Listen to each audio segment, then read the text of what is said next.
అంటే గల్లీకో belt shop పెట్టారు మీరు, గల్లీకో బెల్ట్ షాప్ పెట్టే పరిస్థితి వచ్చింది. అధ్యక్ష అధ్యక్ష ఇంకా అధ్యక్ష అధ్యక్ష కృష్ణారావు గారు హరీష్ రావు గారు అధ్యక్ష చెప్పిన దానిలో వాస్తవికత ఎంత ఆలోచించిన అధ్యక్ష. గతంలో 2023లో 19,000 ఆదాయాన్ని మాట్లాడినారు.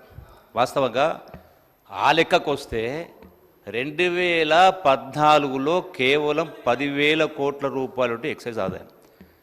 చివరి సంవత్సరం 2023-24 చూస్తే అధ్యక్ష 34,000 వాళ్ళ ప్రభుత్వ హయాంలో చివరి సంవత్సరము ఆదాయము 34,869 కోట్ల రూపాయలు ఆదాయం వచ్చింది అధ్యక్ష.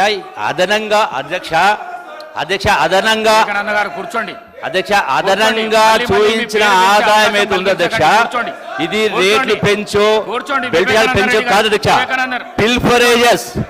పిల్ఫరేజెస్ టెక్నాలజీ యూజ్ చేసి అక్రమంగా కావచ్చు, అక్రమంగా ఇక్కడి నుంచి ఇతర రాష్ట్రాలకు వచ్చి ఇక్కడ రావడం కాదు, వచ్చేటువంటి దానిలో టెక్నాలజీని యూజ్ చేసి పిల్ఫరేజ్ తగ్గించి రాష్ట్ర ఆదాయం పెంచు అధ్యక్ష. రేట్లు పెంచు బెల్ట్ షాపులు పెంచు కాదు అధ్యక్ష. ఈ వాస్తవాన్ని గ్రహించాలని కోరుతా ఉన్నాను అధ్యక్ష. సార్ గౌరవ స్పీకర్ గారు ఒక్క సబ్మిషన్ సార్. హరీష్ రావు గారు మీరేమన్నారు?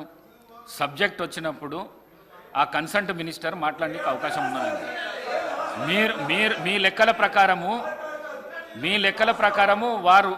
వారిచ్చే సమాధానాన్ని మీరు కూడా వినాలి. వివేకానంద గారు మీరు సభా సమయాన్ని వృధా చేయొద్దు ప్లీజ్. అంత జోష్కు రాకండి మీరు ప్లీజ్.